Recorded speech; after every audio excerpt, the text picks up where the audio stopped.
Welcome back दोस्तों, स्वागत है आपका जी के वर्ड में। आज हम लोग करने वाले हैं प्रैक्टिस सेट 2। इससे पहले जो प्रैक्टिस सेट है वो करवाया जा चुका है। इसमें जो प्रैक्टिस सेट हम लोग करते हैं वो होता है हिंदी और जी के लिए। हिंदी और जी के होता है इसमें। टोटल जो है 75 क्वेश्चन होते हैं। ये 75 क्वेश्चन करते करते हम लोग लगभग 150 क्वेश्चन हम लोग कंप्लीट कर लेते हैं। ठीक है, तो चलिए स्टार्ट करते हैं। क्वेश्चन नंबर 1 देख लेते हैं। क्वेश्चन नंबर 1 में क्या पूछा गया हुआ है। क्वेश्चन नंबर 1 में पूछा गया हुआ है कि निम्नलिखित में कौन सा सिद्धांत संविधान के 42वें संविधान संशोधन द्वारा राज्य के नीति निर्देशक तत्वों में जोड़ा गया।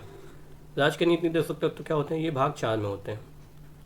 भाग 4 राज्य के नीति निर्देशक तत्व, जिन्हें डीपीएसपी भी कहा जाता है।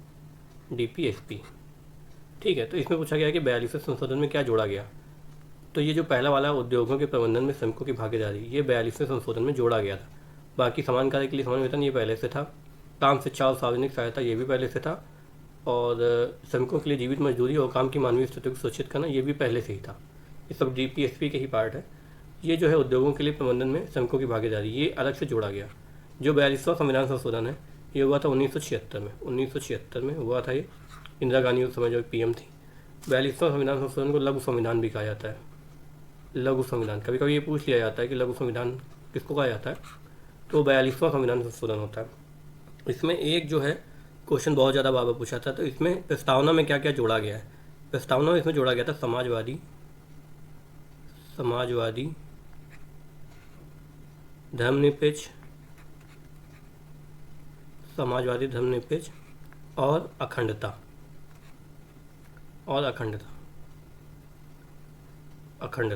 ये इसमें जोड़ा गया था प्रस्तावना में। तो 42वां संविधान संशोधन बहुत ही ज़्यादा इम्पोर्टेंट रहता है। अगला क्वेश्चन देख लेते हैं। विश्व हेपेटाइटिस दिवस प्रत्येक वर्ष किस तिथि को मनाया जाता है? तो ये मनाया जाता है 28 जुलाई को, हेपेटाइटिस। ठीक है, इसकी थीम क्या थी? इसकी थीम थी इट्स टाइम फॉर एक्शन। 2024 में जो ये मनाया गया, इसकी थीम भी पूछी जाती है कभी कभी। तो इट्स टाइम फॉर एक्शन, इसकी थीम थी। हेपेटाइटिस में होता क्या? लीवर में सूजन आती है, लीवर में सूजन हो जाती है। ठीक। मधुमक्खी के जहर में, अगला क्वेश्चन क्या है? मधुमक्खी के जहर में कौन सा अम्ल होता है? देखो, जैसे चींटी हो गई, मधुमक्खी हो गई, बिच्छू हो गई, इन सब के जो जहर होता है उसमें पाया जाता है फार्मिक एसिड। क्या पाया जाता है? Formic acid. जो जलन होती है वो फार्मिक एसिड की वजह से ही होती है। ठीक है, अगला क्वेश्चन देखते हैं। अगला question number 4। Discovery of India पूछा गया। डिस्कवरी ऑफ इंडिया के लेखक कौन है? डिस्कवरी ऑफ इंडिया के लेखक हैं जवाहरलाल नेहरू। महात्मा गांधी जी ने क्या लिखी थी? महात्मा गांधी ने लिखी थी my experiment with the truth. My experiment with the truth, ये महात्मा गांधी जी ने लिखी थी। तो इंपॉर्टेंट किताबें ये पूछी जाती हैं। भारत के संविधान में पंचवर्षीय योजना की अवधारणा कहाँ से ली गई थी? देखो, संविधान जो भारत में है उसमें हर देश से, कई देशों से लिया गया है। तो उसमें पूछा जाता है कि किस देश से क्या लिया गया, ये कई बार पूछा गया। तो यूएसएसआर से लिया गया है। यूएसएसआर मतलब पहले का रूस, कभी कभी ये रूस लिख के भी आ जाता है। ठीक है। तो और जर्मनी से क्या लिया गया? जर्मनी से लिया गया है आपातकाल। जर्मनी से लिया है आपातकाल। संविधान संशोधन लिया है कहाँ से? साउथ अफ्रीका से। साउथ अफ्रीका से लिया गया संशोधन। अमेरिका से क्या लिया गया? अमेरिका से लिया गया मौलिक अधिकार। कभी कभी पूछते हैं मौलिक अधिकार कहाँ से लिया गया और मौलिक कर्तव्य कहाँ से लिया गया। तो मौलिक कर्तव्य लिया गया यूएसएसआर से, मौलिक अधिकार लिए गए हैं अमेरिका से। मौलिक अधिकार और न्यायिक स्वतंत्रता, न्यायिक स्वतंत्रता, ये बिल्कुल गागर में सागर जैसा होता है क्वेश्चन पेपर, कि एक क्वेश्चन के साथ कई सारे क्वेश्चन जुड़े होते हैं, वो आपको एक्सप्लेन किया जाता है ताकि उस तरीके की कुछ भी आए तो आप उसको कर लें आसानी से। अगला क्वेश्चन देख लेते हैं। निम्न में कौन सा सर्च इंजन माइक्रोसॉफ्ट द्वारा लॉन्च किया गया? माइक्रोसॉफ्ट द्वारा लॉन्च किया गया सर्च इंजन वो है बिंग। गूगल का कौन सा है? गूगल सर्च इंजन गूगल का ही है। अगला क्वेश्चन देख लेते हैं। अगला क्वेश्चन देखते हैं। निम्नलिखित में किस प्रसिद्ध राज्य में नवकलेवर त्यौहार मनाया जाता है? नवकलेवर त्यौहार मनाया जाता है उड़ीसा में, जो जगन्नाथ जी का मंदिर है। जगन्नाथ, जय जगन्नाथ जो मंदिर है, वहाँ पे जो मूर्तियाँ हैं उनको बदला जाता है नवकलेवर त्यौहार में। वर्तमान में संवत्ति सूची में कितने विषय हैं? देखो, सूची 3 प्रकार की: केंद्र, राज्य और समवर्ती। इन सूचियों में अलग अलग विषय हैं, इन पे कानून बनाने का अधिकार जो है, जैसे केंद्र के पास जो है जो सूची है उसमें 100 विषय हैं, राज्य के पास कितनी 61, समवर्ती में कितनी 52। ठीक, तो समवर्ती में कितने हो गए 52। मत्स्य जनपद की राजधानी क्या है? मत्स्य जनपद समझिए 16 महाजनपद हुआ करते थे, 16 महाजनपद थे, तो उनमें से मत्स्य जनपद किस जनपद की राजधानी ये पूछा गया। तो मत्स्य जनपद की राजधानी विराटनगर होगी। क्या होगी? विराटनगर। ठीक, तो ये उसमें पूछा जाता है उस समय के हिसाब से। और जो चंपा है वो कहाँ की होगी? चंपा है अंग की। चंपा कहाँ की है? अंग की। कुशीनगर में महात्मा बुद्ध का महापरिनिर्वाण हुआ था। महापरिनिर्वाण। ठीक, अगला क्वेश्चन देख लेते हैं। अगला क्वेश्चन है, भारत में हरित क्रांति के जन्मदाता कौन है? भारत में हरित क्रांति के जन्मदाता पूछा गया है। भारत में हरित क्रांति के जन्मदाता MS स्वामीनाथन जी हैं। कौन है? MS स्वामीनाथन। और ये वर्गीस कुरियन, ये दूध क्रांति, जो दूध की क्रांति आई थी, इसके जो है जो अमूल जैसी कंपनी है वो वर्गीस कुरियन जी द्वारा ही स्थापित की गई थी। हेड कांस्टेबल और सहायक उप निरीक्षक के बीच संघर्ष के मामले में आप घटना किसे रिपोर्ट करेंगे? वो करेंगे अवर निरीक्षक को। ठीक है। स्वर्णिम चतुर्भुज योजना के अंतर्गत उत्तर दक्षिण और पूर्व पश्चिम गलियारे किस शहर में मिलते हैं? उत्तर दक्षिण और पूर्व पश्चिम गलियारा कहाँ पे मिलता है? ये मिलता है झांसी में आके, झांसी में। ठीक है, अगला क्वेश्चन देख लेते हैं। अगला क्वेश्चन है, काकोरी कांड में पूछा गया है कि काकोरी कांड किस वर्ष हुआ था? काकोरी षड्यंत्र जो है 1925 में हुआ था। ये काफ़ी फेमस था, क्रांतिकारियों द्वारा किया गया था, जिसमें ट्रेन लूटी थी इन्होंने। ट्रेन लूटी, अंग्रेजों की जो ट्रेन है वो जा रही थी, तो वो ट्रेन इन्होंने लूटी।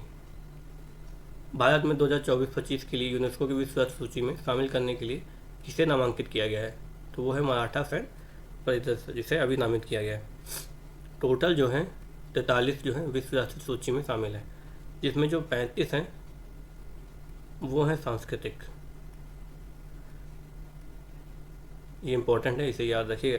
35 सांस्कृतिक हैं, 7 हैं प्राकृतिक, एक जो है वो मिश्रित है, मिश्रित वो है कंचनजंगा। यूपी के जो है वो 3 हैं, यूपी के 3 शामिल हैं उसमें। पहला है जो आगरा ताजमहल, ताजमहल हो गया। दूसरा जो लाल किला है, आगरा का किला का, तो आगरा का लाल किला जो है वो शामिल है। और तीसरा जो है फतेहपुर सीकरी, फतेहपुर सीकरी। ठीक है, अगला क्वेश्चन देख लेते हैं। अंतर्राष्ट्रीय रामकथा पार्क संग्रहालय एवं आर्ट गैलरी जो 1988 में स्थापित की गई थी, किस उत्तर प्रदेश के किस जिले में स्थापित हुई? वो ही अयोध्या में जी, फैजाबाद जो है वहाँ पे स्थापित हुई। अगला क्वेश्चन देखते हैं, क्वेश्चन नंबर 16। क्वेश्चन नंबर 16 में पूछा गया है कि उत्तर प्रदेश में किस जिले में एशिया का दूसरा सबसे बड़ा फिश मार्केट स्थापित किया गया है? तो एशिया में सबसे बड़ा फिश मार्केट कहाँ स्थापित किया गया? दूसरा सबसे बड़ा वो है मुरादाबाद में। 2011 की जनगणना के अनुसार उत्तर प्रदेश में 0 से 6 वर्ष की आयु के बीच बाल लिंगानुपात कितना है? 902। ठीक है, भारत का लिंगानुपात कितना है? भारत का लिंगानुपात है 943। ये है भारत का। ठीक, सबसे ज़्यादा जो है यूपी में लिंगानुपात कहाँ पे है? यूपी में सबसे ज़्यादा लिंगानुपात है जौनपुर में, जौनपुर में। और सबसे कम कहाँ है? गौतम बुद्ध नगर में, गौतम बुद्ध नगर में।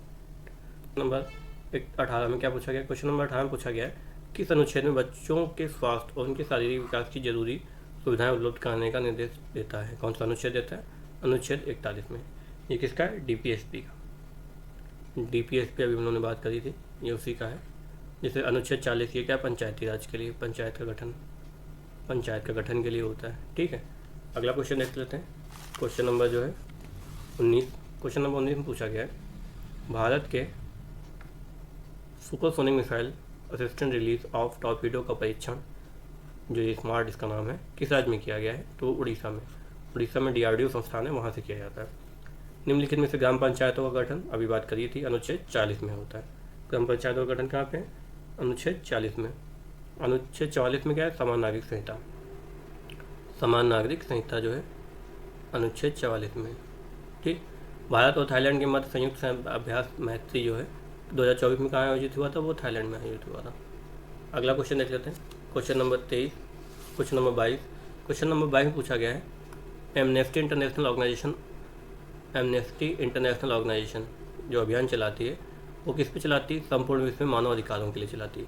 ह्यूमन डेवलपमेंट इंडेक्स जो है वो यही जारी करती है, एमनेस्टी इंटरनेशनल। कभी कभी पूछ लेता है कि कौन सी संस्था ये जारी करती है, तो वो ह्यूमन डेवलपमेंट इंडेक्स कौन जारी करता है, एमनेस्टी इंटरनेशनल जारी करती है। उत्तर प्रदेश में कौशल सत्संग योजना जो है अंतर्गत कितने लोगों को प्रशिक्षित किए जाएंगे। तो पहले सबसे पहले ये पूछा जाएगा, अगर ये पूछ लिया गया कि कौशल सत्संग योजना किस राज्य की है, तो आपको बताना है कि उत्तर प्रदेश की है। इसमें कुल मिला के कितने लोगों को प्रशिक्षित किया जाएगा, 2,37,000 लोगों को प्रशिक्षित किया जाएगा। अगला क्वेश्चन देखते हैं, हाल ही में किस देश के चांगी हवाई अड्डे को विश्व का सबसे सर्वश्रेष्ठ हवाई अड्डे का खिताब प्राप्त हुआ है, वो है सिंगापुर का, सिंगापुर। क्वेश्चन नंबर 25 देख लेते हैं। क्वेश्चन नंबर 25 में पूछा गया है किस नदी को बंगाल का शोक कहा जाता है। देखो बंगाल का शोक पूछा गया है इसमें, जैसे वो कहा जाता है ना कि कोसी नदी कहाँ का शोक है, कोसी नदी है बिहार का, तो बंगाल का शोक कौन सा है, दामोदर नदी। दामोदर नदी है बंगाल का, जो जिसका नाम पहले पश्चिम बंगाल था। द्रोणाचार्य पुरस्कार की शुरुआत किस वर्ष की गई, 1985 में द्रोणाचार्य पुरस्कार की शुरुआत की गई। ये जो ट्रेनर होते हैं, जो खिलाड़ियों को ट्रेन करते हैं, उनको दिया जाता है, वो खिलाड़ियों को दिया जाता है अर्जुन पुरस्कार। दक्षिण अफ्रीका की राजधानी और उसकी मुद्रा पूछी है। देखो दक्षिण अफ्रीका की राजधानी दो हैं, एक तो है केप टाउन और दूसरी है प्रिटोरिया। प्रिटोरिया जो है वो है प्रशासनिक राजधानी है प्रिटोरिया, और वहाँ की करेंसी है साउथ अफ्रीका की, वो है रैंड। केप टाउन जो है वो वहाँ की विधायक की राजधानी है, विधायक की। ठीक, अगला क्वेश्चन देख लेते हैं, क्वेश्चन नंबर जो है 28। क्वेश्चन नंबर 28 पूछा गया है किस राज्य में पोइला बैसाख का राज्य स्थापित दिवस मनाया जाता है। पोइला बैसाख जो होता है उसको राज्य स्थापित दिवस घोषित किया गया है, वो किया है पश्चिम बंगाल ने। जो पोइला बैसाख होता है उसी को जो है पश्चिम बंगाल ने कहा है राज्य स्थापना दिवस। पोइला बैसाख का मतलब होता है बांग्ली पंचांग का ये प्रथम दिन होता है। जो बांग्ली पंचांग होता है उसका प्रथम दिन जो है वो पोइला बैसाख कहलाता है। भारत की आज़ादी से पूर्व नोटबंदी किस वर्ष हुई थी, वो हुई थी 1946 में। कितनी बार नोटबंदी हो चुकी है, 3 बार हो चुकी है। अभी कब हुई थी, अब हुई थी 8 नवंबर 2016 को। सबसे आखिरी जो नोटबंदी हुई थी वो 8 नवंबर 2016 को हुई थी। इसमें 500 और 1000 के जो नोट थे वो जो है अमान्य घोषित कर दिए गए थे। अगला क्वेश्चन देखते हैं, क्वेश्चन नंबर 30। भारत में विकसित जो है spectroscopic investigation of nebular gas, सिंग जिसे कहा जाता है, का उपकरण किस देश को निर्यात किया जाएगा। ये भारत में विकसित किया गया सिंग, इसको कहाँ किया जाएगा एक्सपोर्ट, जर्मनी को इसे एक्सपोर्ट किया जाएगा। अगला क्वेश्चन देख लेते हैं। अगला क्वेश्चन पूछा गया है कि हाल ही में अखिल भारतीय आयुर्वेदिक संस्थान ने किस कार्यक्रम के आयोजन किया गया, वो 100 सितंबर का किया गया। देखो करंट अफेयर के क्वेश्चन बहुत ही इंपॉर्टेंट होते हैं। करंट अफेयर सर लगातार आपको पढ़ा रहे हैं, आप उसे पढ़ते जाइए। एक वैज्ञानिक एक उत्पाद योजना किसके द्वारा चलाई गई, ये जो है ICAR द्वारा चलाई गई है। एक वैज्ञानिक एक उत्पाद जैसे चलाई जाती है, एक जिला एक उत्पाद, वैसे एक वैज्ञानिक एक उत्पाद। खाली है सोशल मीडिया, वीडियो और लिखित के माध्यम से सामग्री हमें सूचना प्रसारित करने की अनुमति देती है। कौन देता है, पब्लिशिंग जो होती है वो क्या करती है, पब्लिश करने के लिए अनुमति देता है उन लोगों को। क्वेश्चन नंबर 34 देख लेते हैं। क्वेश्चन नंबर 34 में पूछा गया वर्तमान परिवेशीय परिस्थितियों में जल के वाष्पीकरण द्वारा प्राप्त न्यूनतम तापमान का नाम क्या होगा। वर्तमान परिवेशीय परिस्थितियों में, ये ध्यान रखिएगा, लोग क्या करेंगे, इस पर जल्दी वाष्पीकरण तापमान जो होता है उस पर टिक कर देंगे, लेकिन ये नहीं होता है। इसे कहते हैं वेट बल्ब टेम्परेचर। ठीक है, ये इंपॉर्टेंट क्वेश्चन है और ट्रिकी भी है, आपको फंसाने में बहुत आसानी से आप फंस जाएंगे इस पर। लिंकन इन द बार्डो पुस्तक के लेखक कौन है, जॉर्ज फर्ग्यूसन जो है इस पुस्तक के लेखक हैं। चंद्रमा के दक्षिण ध्रुव पर सफलतापूर्वक करने वाला पहला देश कौन सा है। चंद्रमा के दक्षिण ध्रुव पर सफलतापूर्वक लैंड करने वाला जो देश होता है वो है भारत। ठीक है, तो इसमें जो है कब गया था, ये भी इम्पोर्टेंट डेट है, ये है 23 अगस्त 2023 को। प्रज्ञान रोवर और विक्रम लैंडर, ये भी इम्पोर्टेंट है। शिव शक्ति उसका नाम रखा गया स्थान का। अर्जुन पुरस्कार और द्रोणाचार्य पुरस्कार किसके द्वारा प्रदान किया जाता है। ये खेल विभाग जो है मानव संसाधन मंत्रालय भारत सरकार, उसके अंडर में आता है अर्जुन पुरस्कार और द्रोणाचार्य पुरस्कार। अर्जुन पुरस्कार खिलाड़ियों को दिया जाता है, द्रोणाचार्य पुरस्कार दिया जाता है जो उनके ट्रेनर होते हैं, जो उनके गुरु होते हैं। किसी भी अंतर जनपदीय खरीद पर लगाए जाने वाले कर क्या कहते हैं, IGST। IGST होता है तो अंतर जनपदीय होता है, एक ए अंतर्राज्यीय होता है, एक राज्य से दूसरे राज्य के बीच में खरीद जो होती है उसमें IGST लगाया जाता है। CGST हो गया सेंट्रल के लिए, SGST हो गया स्टेट के लिए। प्राक कथन शब्द में कौन सा उपसर्ग ये पूछा गया है, तो प्राक कथन में होता क्या है, प्राक फिर उसका कथन, तो प्राक जो है उपसर्ग, उपसर्ग पहले लगता है उसके बाद मूल शब्द होता है। तो अगला क्वेश्चन देख लेते हैं, तो 39 का क्या हो जाएगा, 39 का D हो जाएगा। अगला क्वेश्चन देख लेते हैं, क्वेश्चन नंबर 40। क्वेश्चन नंबर 40 पूछा गया है सही विलोम युग्म कौन सा है, सरल और क्लिष्ट। ये सही, सरल मतलब आसान, क्लिष्ट मतलब हो गया कठिन, ठीक है।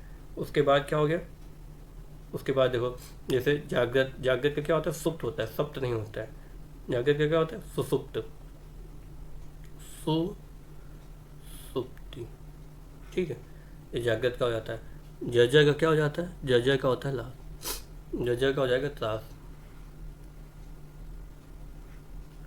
अगला क्वेश्चन देखते हैं, अमेजन नदी, अमेजन दुनिया की सबसे लंबी नदी है, इस वाक्य में संज्ञा कौन सी है, ये हो जाएगी व्यक्तिवाचक संज्ञा, मतलब इसके जैसा कोई नहीं है, अमेजन नदी जैसा कोई दूसरी नदी नहीं है, तो व्यक्तिवाचक हो जाएगी, ठीक। अगला क्वेश्चन, पर्याय शब्दों में कौन सा समूह सही नहीं है, पाठशाला, विद्यालय, स्कूल एक ही पर्यायवाची, नारी, महिला, औरत एक ही पर्यायवाची, आग, अग्नि, अनल एक ही पर्यायवाची, पहाड़, पर्वत और पुस्तक ये अलग है, पुस्तक जो है ये अलग है, ठीक। अगला क्वेश्चन देखते हैं, क्वेश्चन नंबर जो है 43। क्वेश्चन नंबर 43 में दिए गए जो है युग में उपल, उपला, उपल मतलब हो गया पत्थर, उपला मतलब हो गया कंडी, जिसे कंडा भी कहते हैं, कहीं कंडा या कंडी गोबर का बनाया जाता है जो, वो उपला हो गया। दिए गए वाक्यांश के लिए एक शब्द जिसका मूल न लगाया जा सके वो हो गया अमूल, वो क्या हो गया अमूल। जो कोशिश करते हैं वो कामयाब होते हैं, इस वाक्य में सर्वनाम पूछा है, तो जो और सो लगाओ, जो और वे लगा हुआ है, जो कोशिश करते हैं वे कामयाब होते हैं, जो, तो ये क्या हो जाएगा, संबंधवाचक सर्वनाम हो जाएगा। अगला क्वेश्चन देखते हैं, क्वेश्चन नंबर 46। इसमें पूछा गया कौन सी संधि है, तो संधि इसमें कौन सी, यण संधि। होता क्या है, सु प्लस आगत, तो क्या हो जाएगा स्वागत। माताजी बाजार से आई, वाक्य में किस क्रिया का प्रयोग हुआ है, तो क्रिया कौन सी है, संयुक्त क्रिया है, इसमें माताजी बाजार से आई, इसमें संयुक्त क्रिया है। दिए गए विकल्पों में कौन सा शब्द तद्भव है, तो इसमें कौन सा तद्भव है, वो है गेहूँ। गेहूँ का तत्सम क्या होता है, गेहूँ का तत्सम होता है गोधूम, गेहूँ का तत्सम होता है गोधूम। घोटक मतलब हो गया घोड़ा, घोटक मतलब हो गया घोड़ा। अगला क्वेश्चन देख ले, क्वेश्चन नंबर 49। हाय, फिर उसके बाद जो है ये सिंबल बना हुआ है, उसके पुत्र पुत्री दोनों चल बसे, कौन सा वाक्य है, तो जैसे ही आप ये देखेंगे इसका मतलब कौन सा वाक्य हो जाएगा, विस्मयवाचक। क्या हो जाएगा, विस्मयवाचक। नवीन शब्द कौन सा प्रत्यय है, प्रत्यय जो है वो मूल शब्द के बाद में लगता है, मूल शब्द प्लस प्रत्यय, तो नौ प्लस ईन, तो क्या हो जाएगा नवीन। अगला क्वेश्चन, सोहन के घर में बहुत घी है, वाक्य में कौन सा विशेषण, तो यहाँ बहुत शब्द उन्होंने यूज़ किया है, तो ये क्या हो जाएगा परिमाणवाचक। और कौन सा परिमाणवाचक हो जाएगा, ये अनिश्चित हो जाएगा, मतलब इसमें फिक्स नहीं है कि 1 किलो घी है या 2 किलो घी है, उसमें का बहुत है। अगला क्वेश्चन देख लेते हैं। अगला क्वेश्चन है, माँ अपने बच्चे के लिए दूध लेकर आई, के लिए भी पूछा गया है, के लिए का क्या मतलब हो गया, के लिए मतलब संप्रदान के लिए, अपादान से अलग होने पर, अपादान से क्या होगा, अलग होने पर, अपादान से हो जाएगा अलग होने पर। अधिकरण में पे पर, में पे पर। जयचंद होना, जयचंद होना मतलब गद्दार होना, जयचंद मुहावरे का क्या हो जाएगा, गद्दार होना। प्रत्यंग किस समास का उदाहरण, प्रत्यंग जो है ये अव्ययभाव समास का उदाहरण है। अव्ययभाव समास में क्या होता है, जो पहला पद होता है, पहला वो पद होता है प्रधान, वो क्या होता है प्रधान, पहला पद प्रधान होता है, जैसे प्रत्यंग हो गया, प्रतिदिन हो गया, प्रत्येक हो गया, इन सब में क्या होगा, इन सब में जो है अव्ययभाव समास हो जाएगा। तत्पुरुष, दिगु और द्वंद्व, इनमें क्या होता है, द्वंद्व में तो क्या दोनों पद प्रधान होते हैं, तत्पुरुष में पहला दूसरा उत्तर पद, और दिगु में उत्तर पद, और तत्पुरुष में भी उत्तर पद प्रधान होते हैं। अगला क्वेश्चन देख लेते हैं, क्वेश्चन नंबर जो है 55। इनमें से भाववाचक का उदाहरण कौन सा है, भाववाचक का उदाहरण पूछा गया, तो मैं पुस्तक धूप में चला नहीं जाता, धूप में चला नहीं जाता, मतलब इसमें भावना जुड़ी हुई, तो भाववाचक हो गया। नीचे दिए गए वाक्य में किस विराम चिन्ह का प्रयोग किया गया है, देखो विराम चिन्ह जो हमने आपको बताया है, तो इसमें क्या हो गया, आखिरी में यूज़ किया गया, पूर्ण विराम चिन्ह यूज़ किया गया। आदि विराम क्या होता है, ये और ये, ठीक। निर्देशक चिन्ह क्या होता है, ऐसे। विवरण चिन्ह क्या होता है, ये डैश करके और फिर 2 बिंदी, ये हो गया विवरण चिन्ह। निम्नलिखित विकल्पों में शुद्ध वर्तनी वाले शब्द का चयन कीजिए, तो ये क्या हो जाएगा शुद्ध वर्तनी, ये शुद्ध वर्तनी जो है वो है भ्रातगण। तो इसमें भ्रात जो बना हुआ है वो ऐसे बना हुआ है, भ्रातगण, ये गुनी जन होगा। चरम उत्कर्ष होता है, चरम उत्कर्ष होता है, चरमोत्कर्ष नहीं होता है। और यहाँ संयोग वश। ठीक, अगला क्वेश्चन देखते हैं। Question number 58। क्वेश्चन नंबर 58 में है तारे आकाश में चमक रहे हैं। इस वाक्य में आकाश क्या है? तारे आकाश में चमक रहे हैं। तो इस वाक्य में आकाश क्या हो जाएगा? इस वाक्य में आकाश है स्थानवाचक, स्थान है। आकाश क्या है? वो जगह है, स्थान है। अशुद्ध वाक्य का चयन करना है। तो बरसात में मेढक टर्राते हैं, गुजराते नहीं टर्राते हैं। चावल का भाव तेज हो गया है, सही है। बहुत सीधा साधा आदमी है, सही है। वह राजकीय विद्यालय में पढ़ता है, ये भी सही है। अगला क्वेश्चन देख लेते हैं। वैन शून्या जबते मधु तबते सुनत न वैन पद में अलंकार कौन सा है? ये विरोधाभास है, मतलब अपनी ही बात को फिर से काट देना, तो क्या हो जाता है? विरोधाभास अलंकार हो जाता है। अगला क्वेश्चन देखते हैं। Question number 61। क्वेश्चन नंबर 61 में है इनमें से पुल्लिंग शब्द कौन सा है? पुल्लिंग शब्द पूछा गया है। जैसे उन्नति होती है, विकास होता है, तो विकास होता है। पुल्लिंग और स्त्रीलिंग पहचानने के लिए अच्छा तरीका होता है कि हम उसे सेंटेंस में, वाक्य में प्रयोग कर लें, तो वहाँ से हो जाएगा। अगला क्वेश्चन देख लेते हैं। अगला क्वेश्चन में हम लाल किला घूमने गए थे, किस काल का उदाहरण है? तो ये भूतकाल का उदाहरण है, वो भी ऐसा जो पूरा हो गया, पूर्ण भूतकाल है। ठीक है, तो रसोत्पत्ति में आवश्यक की चेष्टाएँ क्या कही जाती हैं? वो अनुभव कही जाती हैं। क्या कही जाती हैं? अनुभव कही जाती है। अगला क्वेश्चन देख लेते हैं। Question number 64। क्वेश्चन नंबर 64 में भोजपुरी बोली की उत्पत्ति कहाँ से हुई थी? भोजपुरी बोली की उत्पत्ति जो है मागधी अपभ्रंश से हुई थी। ये जो 22 भाषाएं उसमें शामिल की गई हैं संविधान में, उनमें भोजपुरी भाषा नहीं है। ये बहुत बार पूछा गया है। अगला क्वेश्चन देखते हैं। Question number 65। प्रश्न में अनेकार्थी शब्द दिए गए हैं, एक अर्थ तो लिखा हुआ है, तो दूसरा अर्थ पूछा है। प्रमत्त मतलब स्वेच्छाचारी, तो इसका क्या होगा? उन्मत्त। क्या है? उन्मत्त। जीवा की नोक जब ऊपर की दांतों की पंक्ति के सामने वाले दांत के ऊपरी हिस्से के संपर्क में आकर वायु के प्रवाह को अवरुद्ध करती है, तो ऐसे उच्चारण स्थान को क्या कहा जाता है? ये होता है वत्स। ऐसे लिखा जाता है इसमें, आदाता, आदर्शा और या, ये है सही। ठीक, तो इसमें शब्द कौन कौन से होते हैं? ये होता है जैसे ना हो गया, रा हो गया, सा हो गया ये वाला, और जा हो गया, ये सब इसी में आते हैं। ठीक, अगला क्वेश्चन देख लेते हैं। Question number 67। क्वेश्चन नंबर 67 में आदरणीय व्यक्तियों को हमेशा किस वचन से प्रयोग किया जाता है? वो हमेशा बहुवचन में प्रयोग किया जाता है। आदरणीय व्यक्तियों को बहुवचन प्रयोग करते हैं। निर्मल अति मन में सदा उठता यह उद्गार है, सुगति स्वर्ग अपवर्ग का गुरु प्रसाद की दौर दौर है। तो इसमें पूछा है कि कौन सा छंद है? ये उल्लाल छंद है। उल्लाल में होता क्या है? पहले और तीसरे में, पहले और तीसरे में होती हैं 15-15 मात्राएँ, दूसरे और चौथे में होती हैं 13-13 मात्राएँ। तो ये एक अर्ध सम्मात्रिक होता है। उल्लाला जो है वो अर्ध सम्मात्रिक होता है। ठीक, आवारा मसीहा इनमें से किसके जीवन पर केंद्रित है? आवारा मसीहा जो पुस्तक है ये है शरदचंद्र के जीवन पर आधारित है। और लिखी किसने थी? ये लिखी थी, इसके राइटर थे विष्णु प्रभाकर जी।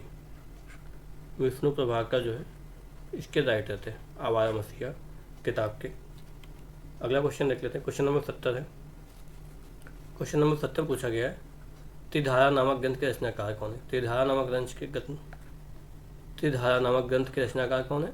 सुभद्रा कुमारी चौहान। खूब लड़ी मर्दानी, वो तो झांसी वाली रानी थी। इनकी बहुत प्रसिद्ध है रचना है। महादेव वर्मा की कौन सी रचना है? हो गई यामा, हो गई नीजा, हो गई रामधारी सिंह दिनकर। सुमित्रानंद पंत को पहला ज्ञानपीठ पुरस्कार मिला था। उनकी जो रचना थी चिदम्बरा के लिए। और महादेव वर्मा को ज्ञानपीठ पुरस्कार किसमें मिला? यामा के लिए मिला था। अगला क्वेश्चन देख लेते हैं। अगला क्वेश्चन जो आधारित है वो आधारित है गद्यांश पे। अपठित गद्यांश में दिया गया हुआ है एवरेस्ट की तरफ गौर से देखते हुए मैंने एक भारी बर्फ का बड़ा प्लूम देखा जो पर्वत के शिखर पर लहराता एक ध्वज सा लग रहा था। मुझे बताया गया कि यह दृश्य शिखर के ऊपरी सतह के आसपास 150 किलोमीटर या उससे अधिक की गति से हवा चलने के कारण बनता था, क्योंकि तेज हवा से सूखा बर्फ पर्वत पर उड़ता रहता है। बर्फ का यह ध्वज 10 किलोमीटर या इससे भी लंबा हो सकता था। शिखर पर जाने वाले प्रत्येक व्यक्ति को दक्षिण ध्रुव पूर्वी पहाड़ी पर इन तूफानों को झेलना पड़ता था, विशेषकर खराब मौसम में। यह मुझे डराने के लिए काफ़ी था, फिर भी एवरेस्ट की प्रति विचित्र रूप से आकर्षित थी। इसकी कठिनतम चुनौतियों का सामना करना चाहती थी। जब हम 26 मार्च को पेरिस पहुँचे, हमें हिमस्खलन के कारण हुई एक शेरपा कुली की मृत्यु का दुखद समाचार मिला। हिम शिखर पर जाने वाले अभियान दल के रास्ते के बाईं तरफ सीधी पहाड़ी के धंसने से रोहत्सर की ओर से एक बहुत बड़ी बर्फ की चट्टान नीचे खिसक आई। 16 शेरपा कुलियों के दल में से एक की मृत्यु हो गई, 4 घायल हो गए। इस समाचार के कारण अभियान दल के सदस्यों के चेहरे पर छाए अवसाद को देखकर हमारे नेता कर्नल खुल्लर ने स्पष्ट किया कि एवरेस्ट जैसे महान अभियान में खतरों को और कभी कभी मृत्यु को भी व्यक्ति को सहज भाव से स्वीकार करना चाहिए। ये आपका गद्यांश दिया हुआ है, इससे पहले अच्छे से पढ़ लेंगे, उसके बाद जो इस पर क्वेश्चन दिए वो हम लोग करेंगे। तो इस पर क्वेश्चन करते हैं हम लोग। तो पहला क्वेश्चन दिया गया हुआ गद्यांश पे, पर्वत शिखर पर बर्फ के लूम बनने का कारण क्या होता है? पर्वत शिखर पे बर्फ के लूम क्यों बनते हैं? पर्वत शिखर पर बर्फ के लूम अत्यधिक तीव्र हवाओं की जो चलती हैं, जिससे सूखी बर्फ उड़ती है, उससे बनते हैं। अभी पूछा गया बर्फ का पर्यायवाची शब्द नहीं है, पाला है, हिम है, और कौन सा नहीं है? वो नहीं है, सैल। ठीक है। अगला क्वेश्चन, कर्नल खुल्लर के अनुसार एवरेस्ट पर चढ़ाई करने के दौरान मृत्यु हो जाना एक सामान्य बात है। इतने हम लोग कठिन उस पर चल रहे हैं, तो मृत्यु हो जाना एक सामान्य सी बात है। खराब मौसम में किस चुनौती का सामना करना पड़ता था? बर्फ के लूम का, तेज हवाओं का, तूफानों का। किसका करना पड़ता था? तूफानों का। आकर्षित शब्द में मूल और प्रत्यय क्या है? आकर्षित शब्द में जो आकर्षण प्लस इत, बड़ी नहीं होगा, ध्यान रखना, डी ऑप्शन इसका सही होगा, आकर्षण प्लस इत। तो हम लोगों ने आज 70 क्वेश्चन किए, दूसरा प्रैक्टिस सेट कंप्लीट कर लिया है, तीसरा प्रैक्टिस सेट जल्दी ही आएगा आपके लिए। तब तक तैयारी में जुटे रहिए। जब बहुत कम समय बचा है आपके लिए, तो सिलेक्शन लेके दिखाइए।